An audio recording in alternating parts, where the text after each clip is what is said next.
Good morning. Today I would like to invite you for a short walk to one of my favorite places in Bytom, Silesia in Poland, which is called Dolina Bytomki. And the reason why I'm here is to test my latest purchase, my latest photography purchase, which is a tiny micro four thirds camera, Olympus Pen Mini e-pm1. Whoops, I almost dropped it. But since it's hanging on my wrist, it's saved. So this is the camera, a tiny micro four thirds one, interchangeable lens camera, the smallest interchangeable lens camera that Olympus has produced. Not the smallest of them all, but the smallest that Olympus has produced. And the one that is around 13 years old today. I paired it with Lumix 12 to 30 2mm lens because it's very lightweight, tiny, and it matches the camera very well. As you can see, there's not much going on the top of the camera. There's just shutter button and power button and hot shoe. This camera is very minimalistic, very lightweight, and it's not supposed to give you much. At the bottom you just see the tripod screw and the battery and card compartment.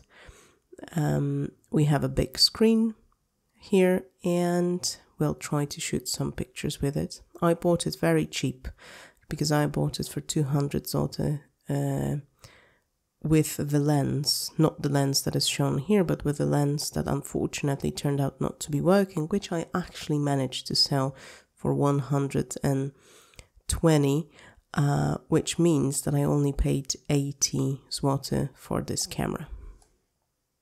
So because it's the first time I'm shooting with this camera, I would share with you my few observations. So my first observation is that the screen is not the brightest. So on a sunny day, like I was shooting there, it's not the very visible screen. I mean, if you go to the shade, it works all right. But if you're out of the shade in a bright sun, you might have a little... So next thing I've noticed is because this camera is so smooth and it's quite slippery and it's not the most comfortable camera to hold. However, as you can see here, I managed to solve this with the strap around my wrist. So it's just hanging there and waiting for me to take pictures. So the next thing about this camera is that there's no top wheel. So in order to change your aperture, you need to turn this wheel on the side, and that's how you change the aperture in this camera. Another thing, since there's no touchscreen in this camera, in order to focus where you want to focus, you can use this wheel when you touch left, when you press left, you will see that you can change it with the wheel or using the touchpad as arrow keys. However, what I found that worked best for me was to keep this focus point in the middle and use the method of focus and recompose, because for me it's a little bit fiddly. I pressed something that I shouldn't be pressing, so I think from now on I'll be shooting not only JPEGs but also RAWs to check how the RAWs interact. So here's the method: middle, focus, and recompose the shot in order to have it where you want, because I find this, using this wheel, quite uncomfortable. Focus and then recompose where you want to take picture. So another thing that is with this camera, because it's so tiny, it doesn't have tilting or swiveling screen. So whenever we want to take a picture of something at the lower angle, it requires some serious Slavic squats. Since I'm Polish, Slavic squats are my thing to do. So you can do Slavic squats, you can do some shooting with faith, everything will work out. Another thing I've noticed with this screen is that it's not the easiest way to judge if things are actually in focus. I don't know if it's due to the fact that there's low resolution on the screen or due to the fact that it's only 12 megapixel camera, but I find it a bit difficult to see if things really are in focus or not just by looking at the screen. So I found a little remedy for that, because there is a record button on the camera. There are not too many buttons you can do something about, but the record button you can actually reprogram to do something else. So what I did, I reprogrammed it to do the zooming thing. So it zooms the square or the rectangular where I should have focus, and thanks to that I can judge whether I am in focus or not in the place where I want to focus on. So that was my way of dealing with the not the easiest to deal with screen. I know that the lens is sharp, so whatever results I will get, there will be the results that are possible with this sensor of the camera and with this camera. So I'll see that in post. So now for the autofocus snappiness test, you can see as the green square or rectangle is changing quickly from one place to another, because it's pretty snappy for the age of the camera. The other thing that I really like about this camera, it's its shutter sound, because it's pretty cool. I'll put you a little bit closer to the mic so that you can hear this cute sound. Here it is.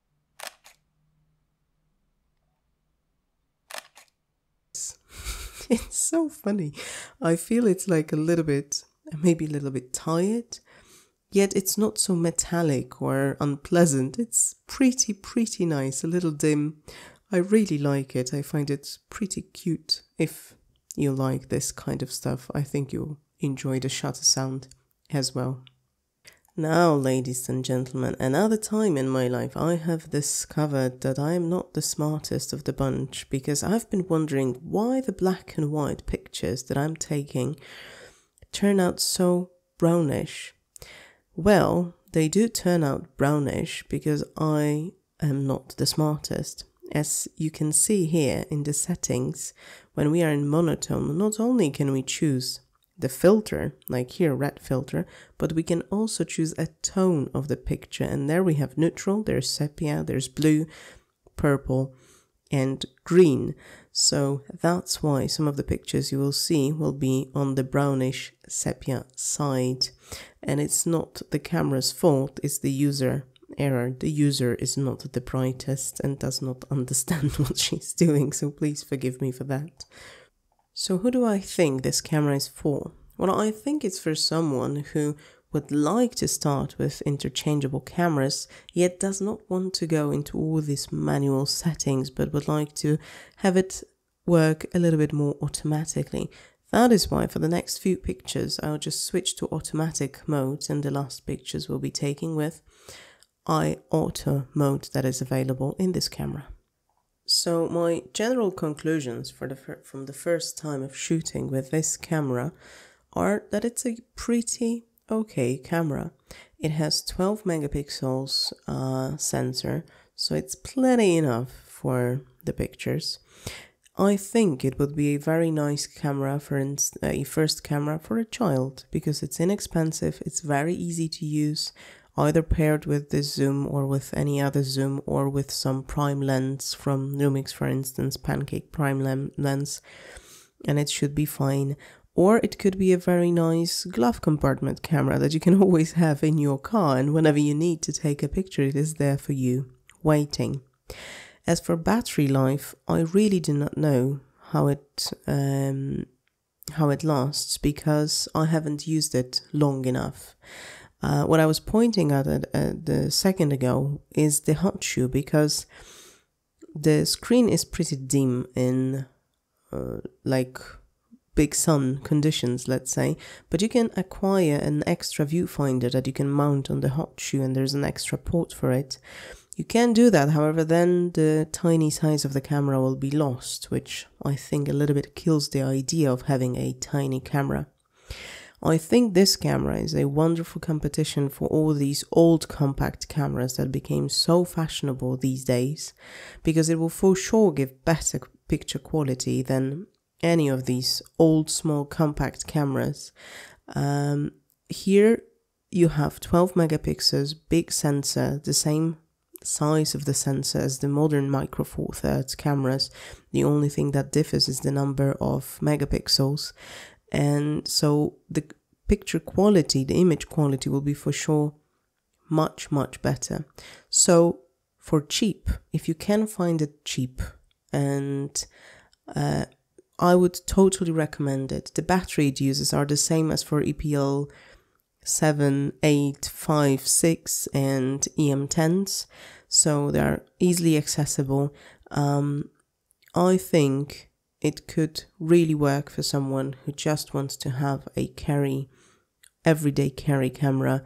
Strongly recommended for this, but just be patient and wait for the good price. Don't buy it at the first price you see it, because it's an old camera, it will not be updated anymore. So if you can find it for cheap, so like I did for 80s water, which is probably around 20 bucks or even less than 20 bucks, then absolutely yes. It also uses the regular SD card, so everything is accessible and there's no problem with finding accessories to it. So I recommend it if you want to just have something for fun, or to try if photography with interchangeable lens camera is something you would like. This is your go-to camera. So enjoy some pictures from this walk with this camera, and hope to see you soon. Bye!